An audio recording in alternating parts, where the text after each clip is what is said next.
Dios hace cosas hermosas todo el tiempo, ¿no es cierto? Yo creo que la creación es una manifestación de Dios, de diferentes cosas de Dios que podemos ver.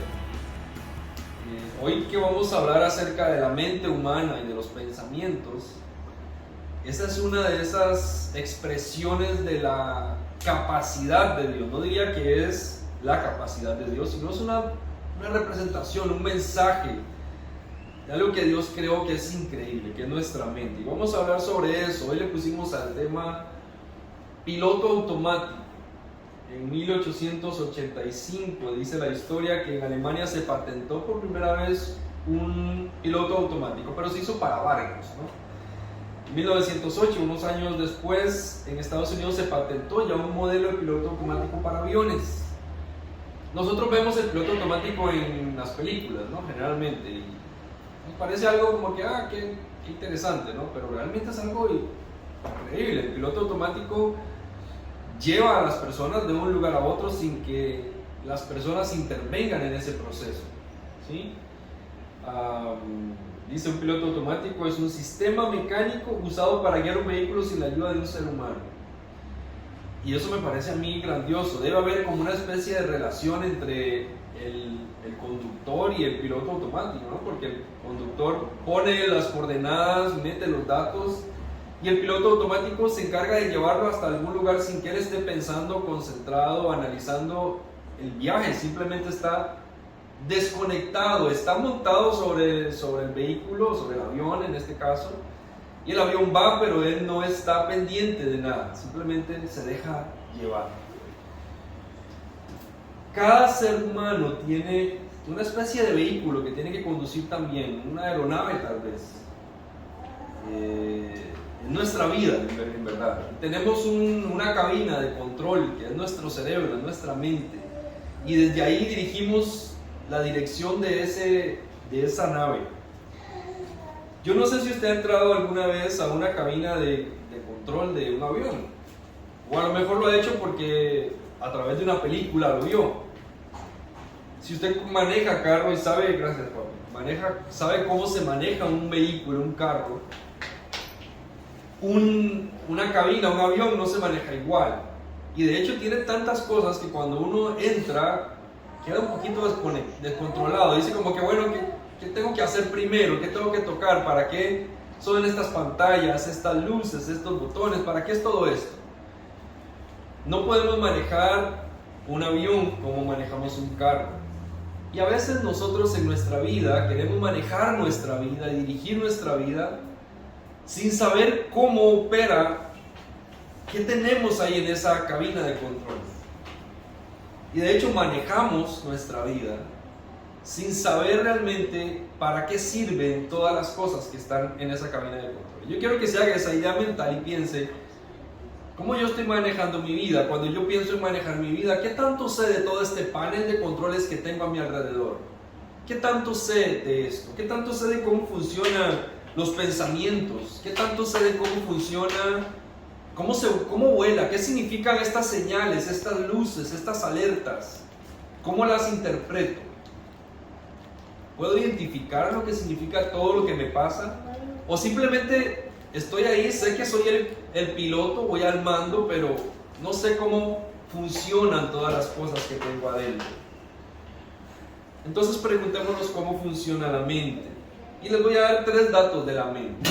Podemos aprender miles más y no hay tiempo para eso, pero tenemos 3 datos que nos van a ayudar a comprender a grandes rasgos. Digamos que son 3 pantallas o 3 controles que están en toda la sala de control de nuestra vida. Y tiene que ver con el piloto automático que hemos hablado.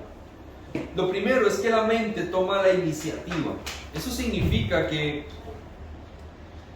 si yo no le enseño a mi mente a pensar, ella va a pensar de todas maneras. Ella va a hacer lo que fue creada para hacer. ¿Okay?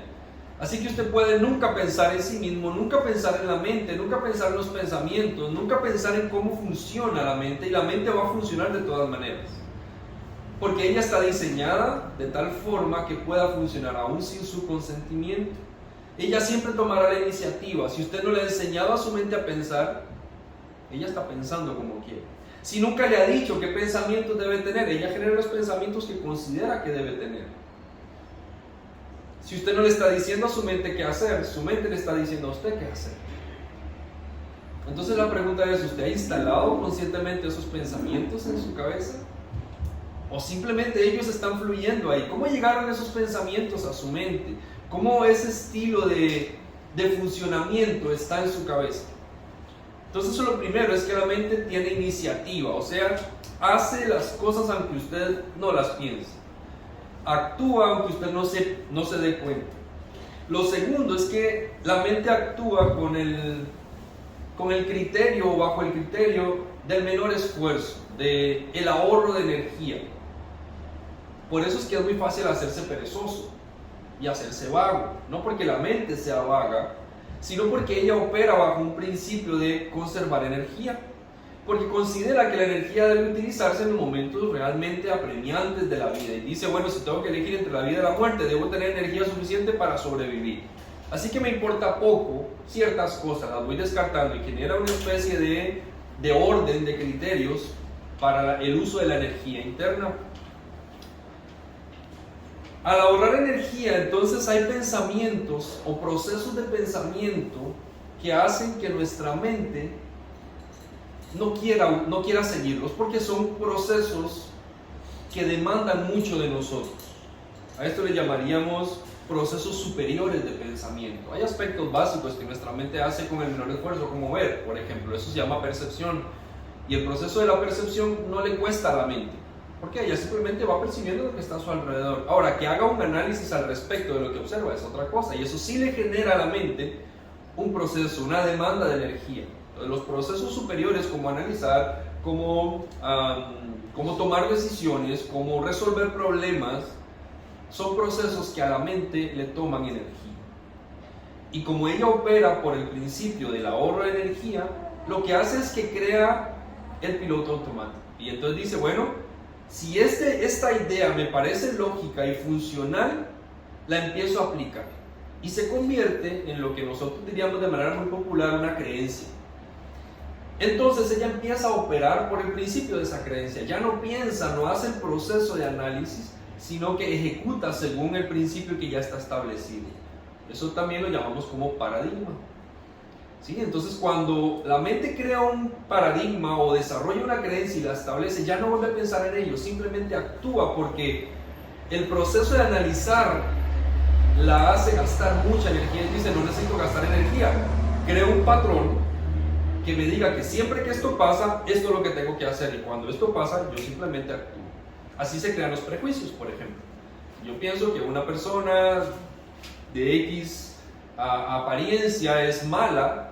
Apenas vea a una persona con esas características, voy a decir, esta persona es mala. No me doy el tiempo para analizar a la persona y decir, quizás en estas circunstancias esto pasa.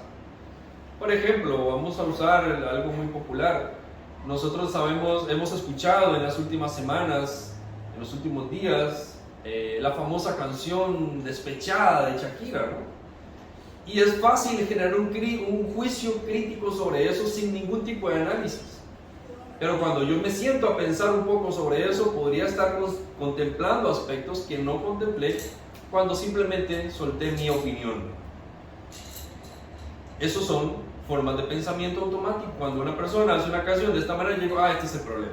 Y resuelvo los conflictos de la vida. Por eso es que opinar sobre cualquier cosa es fácil, porque no me demanda un proceso consciente, organizado de pensamiento, porque eso demanda energía. Por eso se paga.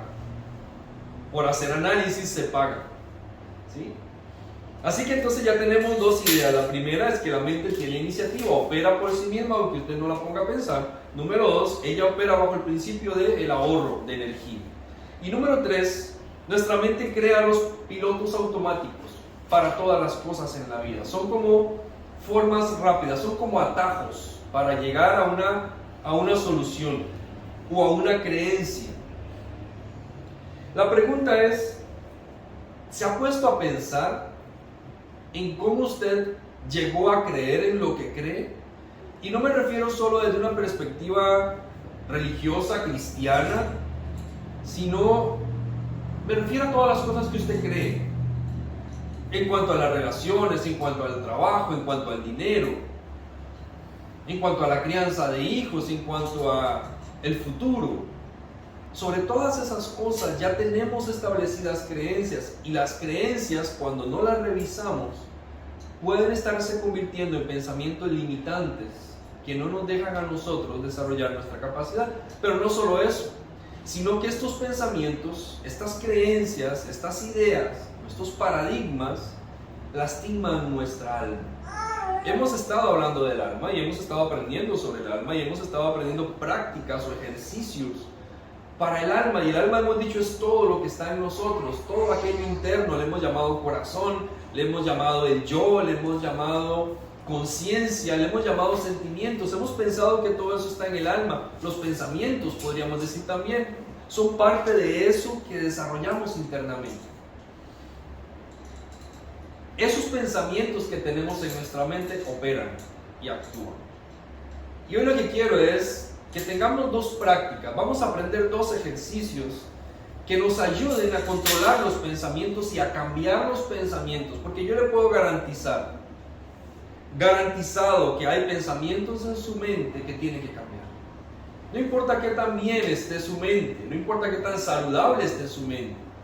A lo largo de la vida hemos venido acumulando ideas y pensamientos que nos lastiman, que nos hieren, que nos hacen herir a otros, o que nos limitan, que no nos dejan avanzar, que no nos permiten cambiar.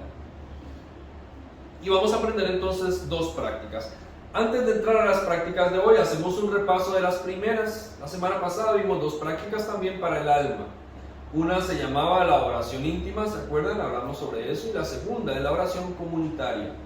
Fueron dos prácticas que aprendimos que usted en su calendario debe incluir, debe organizar para que se lleven a cabo. Las prácticas de hoy serían la 3 y la 4. Vamos a entrar en la práctica número 3. Y tiene que ver con cómo manejar los pensamientos. Nosotros vivimos en una sociedad que nos expone a una gran cantidad de información que bombardea nuestra mente. O sea que muchas de las cosas que pensamos no las provocamos por nosotros mismos, sino que las hemos absorbido de nuestro entorno. Por ejemplo, si usted tiene redes sociales, la gente a la que sigue y la publicidad que ponen en algunas de estas redes sociales es información que está entrando a su mente. Cuando usted ve noticieros, es información que está entrando a su mente. Y es que además de eso, vivimos en una sociedad consumista donde el pan de cada día es la publicidad. Y aquellos encargados de la publicidad sí han estudiado el cerebro y la mente. Y ellos están generando para que cuando usted salga a la calle vea cosas y crea que necesita cosas. Son tan buenos en lo que hacen que ya nosotros consideramos como necesidades cosas que solamente son caprichos. Porque los expertos en la mente, los que sí han pensado en cómo la mente opera y cómo los pensamientos se desarrollan y cómo se crean los paradigmas, ellos sí están haciendo su trabajo. Nosotros hemos dejado de hacerlo. Nosotros preferimos que ellos piensen por nosotros y nos digan qué tenemos que pensar. Entonces pensamos lo que ellos dicen. Por eso a veces tenemos hambre de algo. Uno dice, tengo hambre de una hamburguesa. Si uno tiene hambre, tiene hambre. Si el cuerpo necesita saciarse, se sacia con ciertas cosas. Pero tenemos en nuestra mente que X marca es lo que realmente necesitamos en este momento para sentirnos satisfechos. Le damos a nuestra mente lo que creemos que necesita, pero realmente es un capricho disfrazado de necesidad. ¿Cómo es que eso pasa? Porque los expertos en el pensamiento lo están provocando. Así se manipula la mente. Se manipula a través de las cosas que vemos. Entonces nuestra mente está bombardeada de publicidad, bombardeada de información, bombardeada de ideas, de supuestos expertos. Cuando usted dice, por ejemplo, nosotros que tenemos niños pequeños, decimos, bueno, voy a estar viendo cuentas de pediatras, psicólogos y gente que enseña sobre la crianza, y cuando lo empezamos a analizar, decimos, yo por lo menos digo, no, hay cosas de esta opinión que no me sientan muy bien, pero la mayoría de la gente dice, porque esta persona lo dijo, es así. Y entonces empezamos a creer esas cosas. Si a usted le gustaría ser millonario, seguramente sigue cuentas de millonarios y de gente que habla de cómo prosperar, y se va a dar cuenta que hay un montón de mentiras, porque también ellos están tratando de hacerse millonarios y lo que quieren es su dinero. Y estamos bombardeados de toda esta información. ¿Saben? A nuestra mente hay que darle lo que necesita, no solo lo que quiere. Si yo le pregunto qué quiere ahora mismo, usted dirá 1000 cosas. Y si yo le pregunto qué necesita, a lo mejor solo necesita 2. Pero preferimos ir hasta gastar las 1000 antes de conseguir las 2 que realmente necesitamos. Si yo le doy a mi mente lo que necesita, aunque no lo quiera en un principio, mi mente termina sintiéndose satisfecha. Pero si yo le doy a mi mente solo lo que quiere, voy a generar vacíos y necesidades constantes dentro de mí. La primera práctica la encuentro ilustrada en un texto bíblico que está en Apocalipsis capítulo 1, versículo 3, y tiene que ver con cómo lidiamos con todos estos pensamientos a nuestro alrededor que nos bombardean. Dice: dichoso el que lee, dichosos los que escuchan las palabras de este mensaje profético y hacen caso de lo que está escrito, porque el tiempo de su cumplimiento está cerca. La primera práctica para el alma, el primer ejercicio para el alma, o el tercero en nuestra lista que llevamos, es la lectura de las Escrituras. Y antes de que le permita a su mente ir a pensar que esto se trata de algo rutinario religioso, deténgase y no le permita a su mente generar esa creencia automática. Y analice un poquito más lo que estamos hablando, y eso es lo que quiero generar. La lectura de las Escrituras, y vean que estoy haciendo el énfasis en lectura de las Escrituras, es una práctica que necesitamos desarrollar en nuestra vida. No podemos menospreciar nunca el poder de la palabra escrita. Tiene un gran poder sobre nosotros, por eso hoy hay cursos, muy caros por cierto, para aprender a escribir, para aprender a escribir publicidad, por ejemplo, que venda. El poder de la palabra escrita es tal que hoy en día funcionamos a base de chat. Y por los chats, los matrimonios se separan. Y los que nunca se han visto en la vida se juntan sin conocerse. Simplemente por lo que escriben uno al otro. Hay un poder en la palabra escrita que es imposible de menospreciar. El saber decir las cosas de cierta manera genera en nosotros ideas, pensamientos, fantasía. Nuestra mente se activa con solamente las cosas que leemos. Yo recuerdo que en algún momento de mi vida, cuando estaba dedicado a ventas en la calle, tenía un jefe y salíamos en su vehículo a diferentes sectores a vender donde a él le correspondía, y estuve con él trabajando varios meses antes de que me lo cambiaran y me pusieran a otro, y fue un caos total, pero esa no es la historia. La historia es que este señor don Alberto tenía una costumbre. Él nos citaba: quiero que estén a las 7:30 en tal lugar, y yo los voy a recoger, un amigo y yo. Y llegábamos al lugar, nos subíamos a su vehículo, y lo primero que él hacía era sacar un librito que tenía de devocionales, que tenía un texto bíblico y una meditación. No era un señor cristiano, era católico o es católico, realmente no sé dónde estará él en este momento, pero recuerdo ese momento. Y cada día que yo trabajé con él durante esos meses, este señor, no importa si había citado a una reunión que nos había trazado, antes de salir a trabajar en su carro, él se detenía sentado en su volante, era una valetita así, se sentaba y abría su libro y comenzaba a leer. Y una vez que leía, hacía una oración. Y yo pensaba, yo he sido cristiano toda mi vida, al menos eso he creído, ¿no? Y decía, este señor es más cristiano que yo. Todos los días, religiosamente, no importa si iba tarde o temprano, aunque siempre estaba temprano porque era como su norma de vida, pero todos los días tomaba un tiempo para la lectura de la Biblia y una oración. Cuando me cambiaron de jefe extrañé muchísimo eso, ¿no? La señora que me pusieron después solo quería plata. Pero ¿sabe? La palabra escrita nos puede cambiar la vida, nos puede transformar. Por eso tenemos que aprender a leer. No tenemos ni siquiera el hábito de la lectura. ¿Cómo se aprende la lectura? Uno dice, yo quiero que las nuevas generaciones lean, que mis hijos lean. ¿Cómo se aprende eso? ¿Sabe cuál es el punto número 1? Imitación. Cuando te ven leyendo, van a querer leer. Si nunca lees, ¿cómo pretendes que tus hijos lean? Y ese es el primer paso, no será el único, pero es el primero y el más importante porque trata del ejemplo, del modelo. Yo puedo decir que eso me pasó a mí, ver a mi papá leyendo, ver su biblioteca. Después dije, tengo que tener una mejor que esa. Ya lo logré, creo yo. Y es ver a mi papá y me hizo interesarme en la lectura. Tenemos que aprender a leer. Si usted quiere que todo este bombardeo de información no sea el que le diga qué pensar, tiene que leer. Tiene que saber escoger un libro, tiene que estar leyendo todo el tiempo.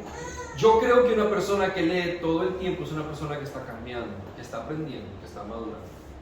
Y leer cualquier cosa, y no cualquier cosa en verdad, pero sí aquello que te interesa, que te llama la atención, aquello que necesitas, que lo podamos leer es muy importante. Ahora, si leemos no solamente cualquier libro, sino que leemos el libro de los libros, imagínense lo que puede provocar en nuestra vida. Isaías 55 dice, 55:8, porque mis pensamientos no son los pensamientos de ustedes, ni sus caminos mis caminos, afirma el Señor. Quiere decir que cuando se está leyendo las Escrituras no está leyendo solamente lo que alguien quiere decirle para manipularle, sino está leyendo lo que Dios, que es el diseñador de la mente, del pensamiento, de la vida, sabe que necesitas para ti. Entonces leer las Escrituras es la lectura de lo que sé que mi vida necesita, lo que mi mente necesita, y yo le debo a mi mente lo que necesita, no solo lo que quiere. Así que programe en su tablita una lectura diaria de las Escrituras. ¿Cuánto? Lo que usted tenga capacidad en este momento. Y ojalá esa capacidad la vaya aumentando. Diga, bueno, lo primero, puedo con un versículo al día. Vaya, un versículo al día. Luego aumente y diga, bueno, una fracción. Y luego vaya al capítulo. Y si puede más, vaya más. Pero comience con algo que todos los días, rutinariamente, le instale a su mente palabras del diseñador de la vida. Y si no sabe qué leer, lea Proverbios, lea los Evangelios. Tiene tanto que leer, es inagotable, es una fuente inagotable.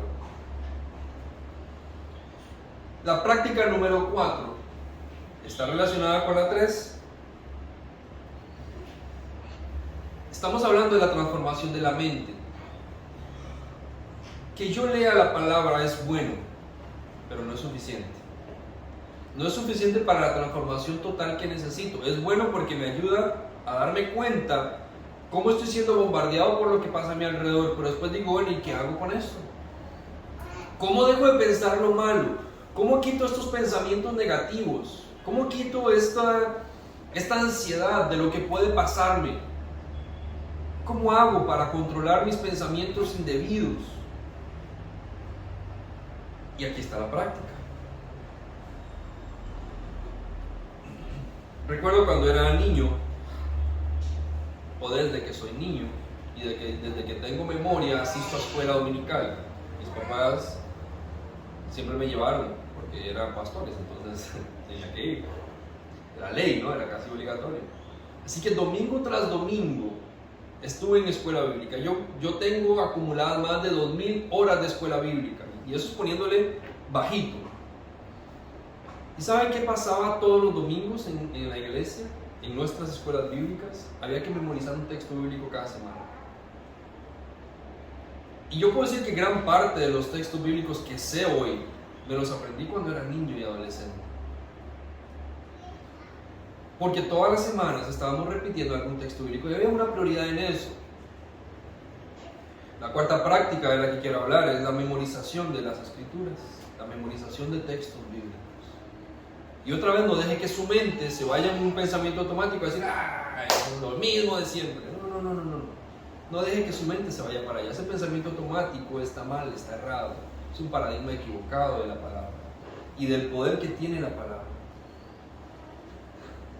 El problema es que nosotros queremos dejar de pensar en ciertas cosas, pero no le decimos a nuestra mente qué tiene que pensar.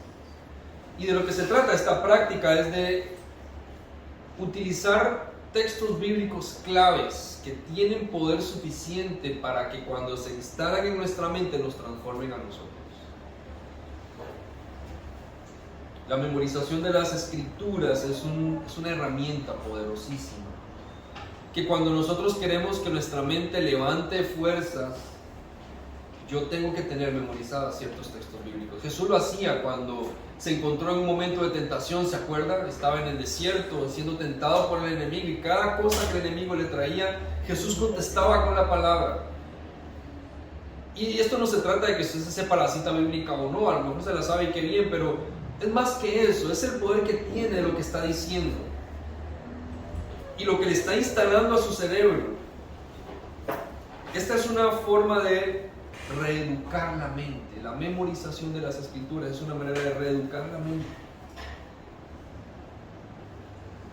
Si usted, por ejemplo, necesita cambiar su forma de pensar y siempre dice, ¿cómo hago para controlar mis pensamientos? ¿Cómo hago para que mi mente no vuele por donde no tiene que volar? Recuerde, tiene la palabra, en la palabra tiene el poder. 2 Timoteo 3, 16, 17, usted conoce el texto bíblico. Toda la escritura es inspirada por Dios y es útil para enseñar, para reaprender, para corregir, para instruir en la justicia, a fin de que el siervo de Dios esté enteramente capacitado para toda buena obra. Si nosotros queremos ser corregidos, cambiados, transformados, necesitamos la palabra. Es que nuestra mente es capaz de engañarse a sí misma. Mire usted, por más feo que sea, si se convence de que es guapo, se va a ver guapo. Su mente no puede convencer. ¿Por qué? Porque nuestra mente tiene ese poder de crear en nosotros estas ideas que no vemos. Y lo mismo pasa a la inversa si usted sabe que es bien guapo y bien guapa y usted empieza a pensar que es feo. ¿Sabe qué va a pasar? Se va a empezar a ver feo. Porque eso está en la mente.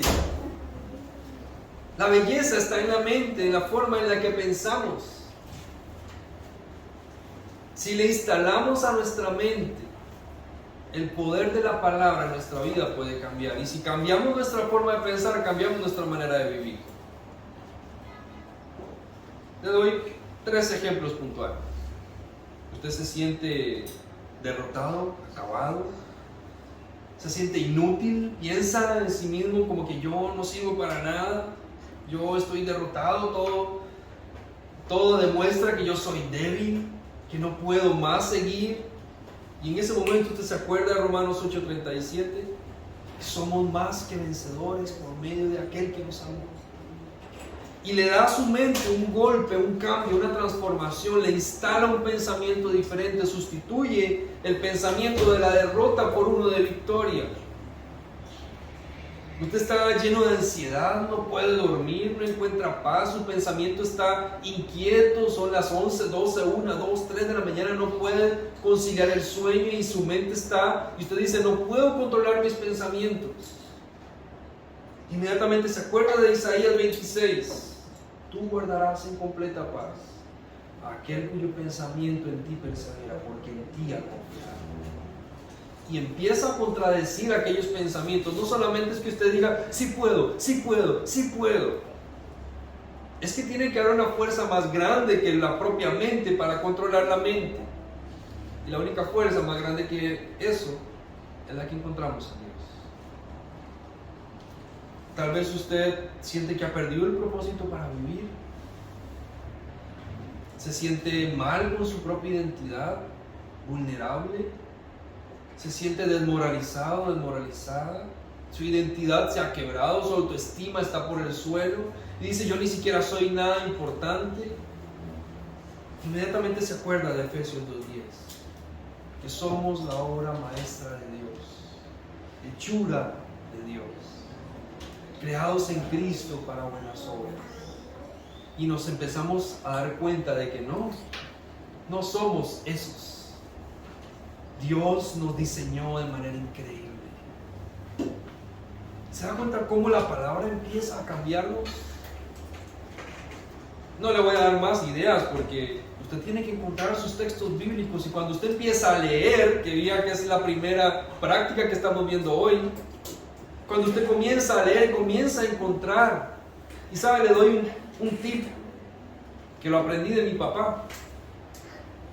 Cuando usted encuentre textos bíblicos que generan este impacto, este poder, haga un cartelito, péguelo en las paredes.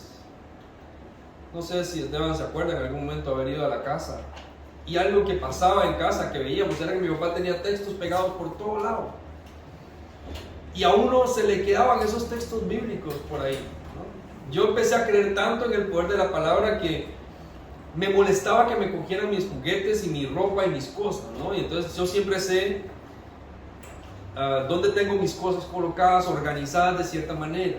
Y cuando algo se mueve, yo digo, alguien estuvo aquí. Y estábamos niños, somos 5 hermanos, así que imagínense cómo era eso, todos de edades semejantes. Y entonces estaba tan molesto de que me cogieran mis cosas y que nadie se hacía responsable, porque cuando preguntaba, ¿quién cogió tal cosa? Nadie sabe. Entonces busqué en la Biblia un texto bíblico, y dije, yo sé que mis hermanos le tienen miedo a Dios, así que si no me tienen miedo a mí, a Dios le van a obedecer. Y leí y puse un texto bíblico. Los ojos del Señor están mirando a los buenos y a los malos, y se lo puse en el cuarto para que cuando estuvieran haciendo algo dijeran, Dios me está viendo. Pero sabe, hasta allá puede llegar cuando aprendemos que la palabra sí tiene un efecto. Por eso aprendamos la palabra. Memorice textos bíblicos en su tablita. ¿Cuántos textos bíblicos puede memorizar? ¿Uno por semana? Sería perfecto. Y cada día usted está repitiendo, y le cuesta aprendérselo, le hace su cartelito y lo pega. Sí, en el baño, esfuérzate y sé valiente. Cuando usted ve que está estreñido, le ayuda. Pone textos bíblicos que tengan que ver con su vida en realidad, que sea efectivo para lo que usted hace y necesita, para que su mente comience a cambiar.